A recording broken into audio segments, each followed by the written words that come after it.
আসসালামু আলাইকুম। কবিতার নাম প্রতিদিন। কবি হয় না ক্লান্ত, কেউ দেবদাস, কেউ শ্রীকান্ত। প্রেম তার মূল মন্ত্র। থামে না পথ চলা, ঠিকানা অজানা। নীল আকাশ, নীল সাগরের জলকন্যা, নৃত্য করে উড়িয়ে নীল শাড়ির আঁচল।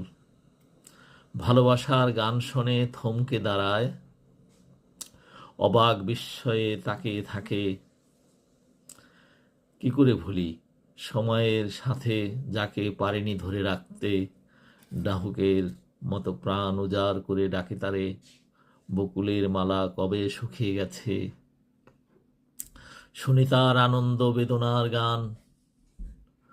চুপচাপ অনুভব করি তার উপস্থিতি, প্রতিদিন দেখি তাকে সঙ্গোপনে নতুন রূপে। ধন্যবাদ।